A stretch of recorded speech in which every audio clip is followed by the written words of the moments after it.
Hello friends, welcome to massive open online course on state and local governance, machinery and processes. In continuation to my earlier talk on constitutional system, let's take another talk on state administration, and that's pertaining how the state administration has evolved in India. I have divided this talk into 5 parts. First of all, I would like to introduce about the state administrative system. In the second part, we will discuss about the system of administration during the ancient period. In the third part, we will discuss about the during the Mughal period. In the fourth part, we will discuss about the evolution and growth of state administration during the British period. In the fifth part, we will discuss about the changes or the system we have evolved and established after the independence. Let's take up the introduction that is the first part. As all of you know that during the ancient periods there was a monarchical system of governance. It means that the powers of administering an empire or a state or a specified area were vested in a centralized authority, that is the king. We have many evidences in Ramayana, Mahabharata, Manu Samriti, Sukraniti, etc. It has been said that Manu Satyavarta was the first king and the progenitor of mankind as per Hindu philosophy, and he played an important role of a neutral judge or an arbitrator to solve the issues creating anarchy in society. The king was considered to be divine and descendant of God. He looked after the society by providing justice on the basis of wisdom and the philosophical understanding. He was also considered to be responsible for ensuring mutual benefits. The people paid certain fees in return of this service, which later on was termed as the tax. During the ancient period, the Kautilya was of the opinion that the state is an institutional necessity, particularly for maintaining, number 1, for maintaining law and order, number 2, for protecting subjects, number 3, for punishing those who violate the law or do not behave in conformity to law, traditions or customs of the society. The empire was divided into the provinces. The central province, which was under the control of the king, was known as home provinces. All provinces were divided into the districts, and the districts are composed of villages. It has also been said that there used to be one intermediate level of governance or intermediate level of administration in between the district and villages. The administration was departmentalized. It means that whole of the administration was divided into certain departments.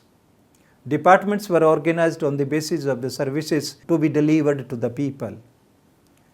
There was one principle which was used to organize the departments, that the administrative unit must be closer to the people where the services is to be delivered. There have also been evidences indicating that there was an army of officials, and that army of officials was organized in different hierarchical levels.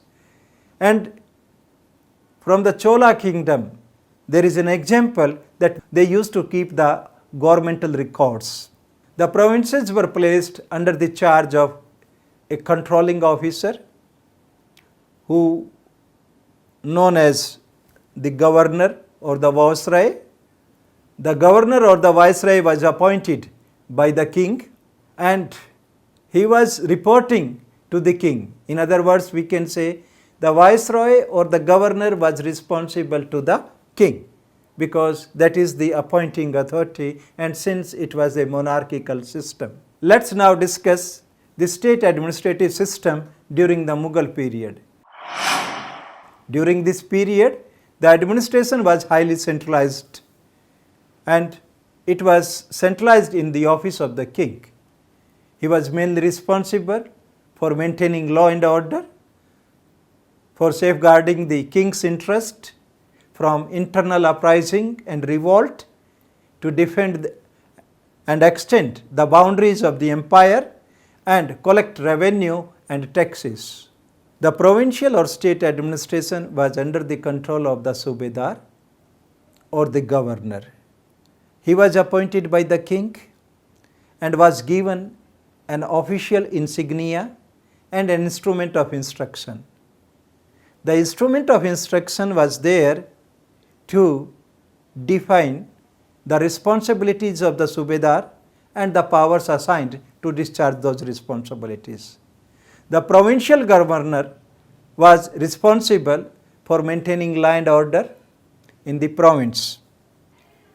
He was also responsible for the local intelligence and controlling the local jamidars. There was another parallel office of provincial diwan. He was responsible for the revenue collection and other civil matters of the state, or that is of the provinces. And both of these offices, that is the provincial Sobedar and the provincial diwan, were independent to each other but accountable to the king. They were under the control of the king, but the provincial diwan was appointed by the king and he was responsible for the tax collections and other civil matters at the state level or the provincial level.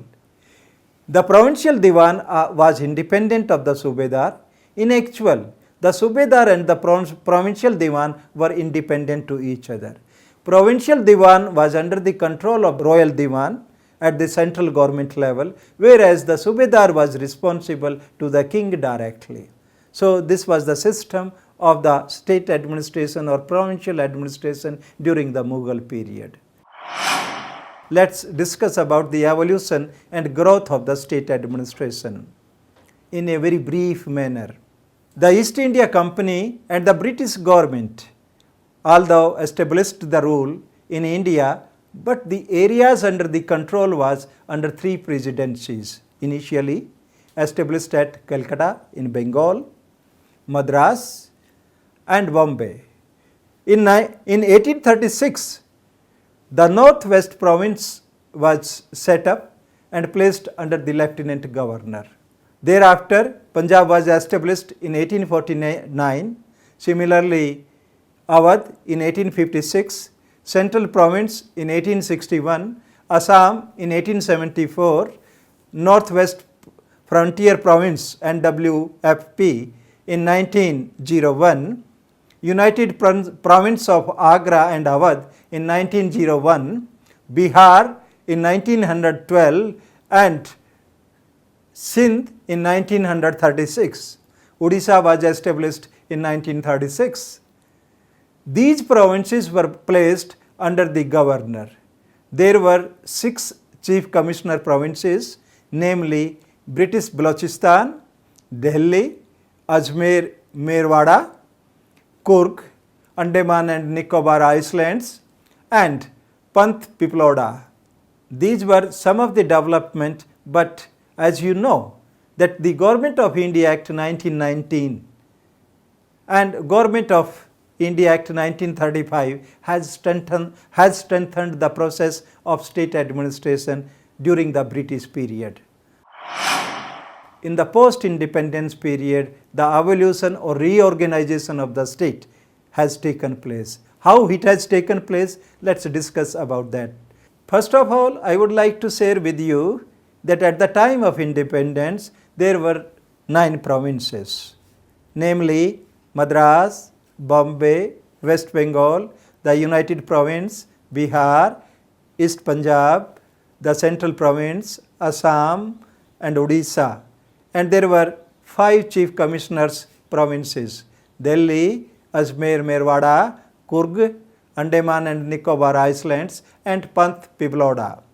At the time of adoption of Constitution on 26th January 1950, the states were classified into Part A, Part B, Part C and Part D states. The Part A states were those provinces which were under the rule of the governor. Part B were those provinces which were under the princely states. Part C states were chief commissioners' provinces. The Part D state was Andaman and Nicobar Islands. The total number of all four categories of states were 29.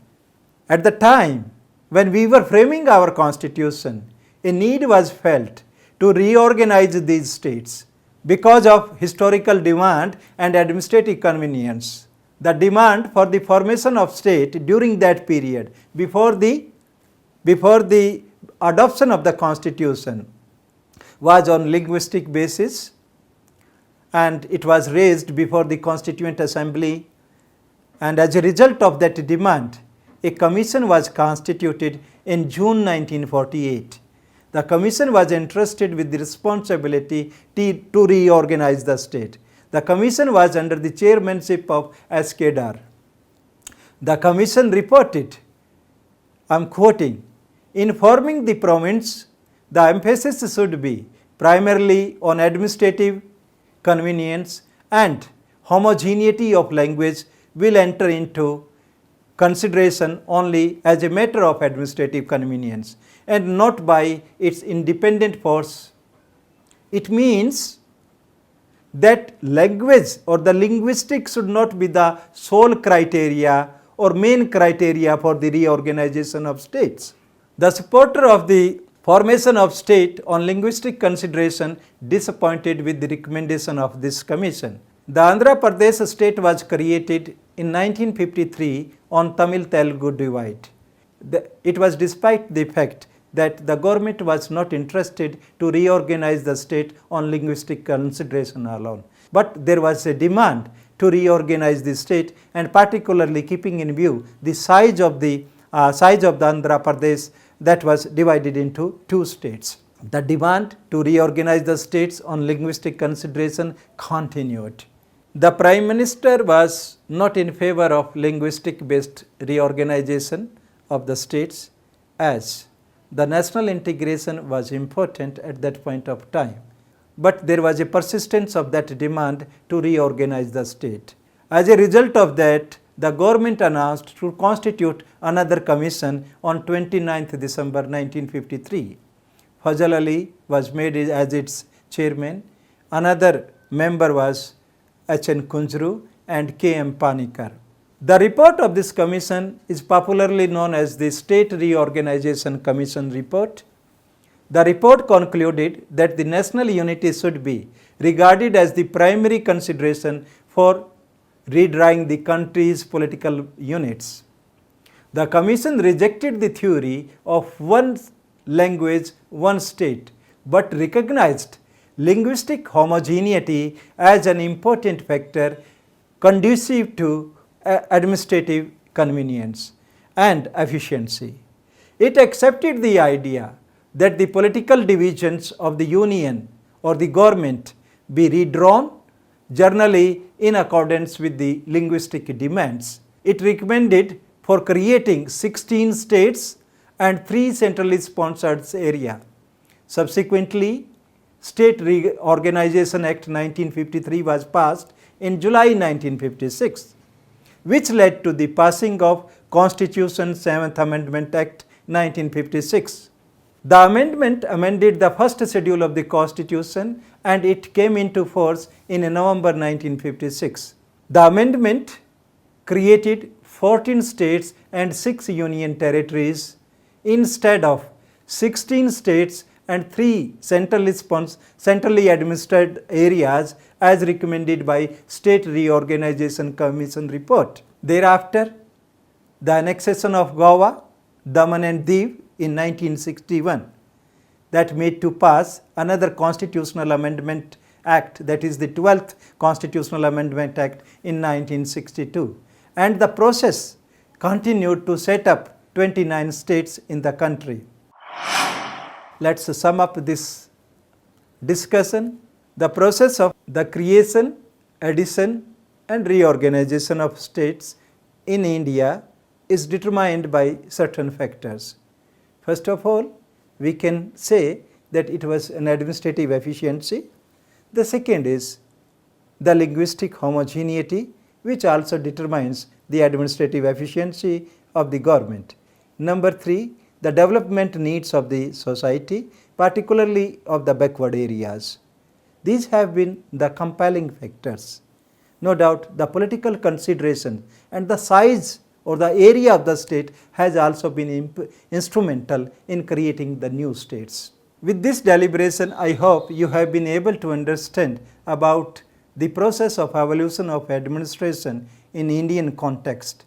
In the next talk on this issue, that is on state administration, we will discuss about the constitutional context of the state administration and we will discuss about the different components of the states. So, till then, wish you a happy learning. Thank you very much.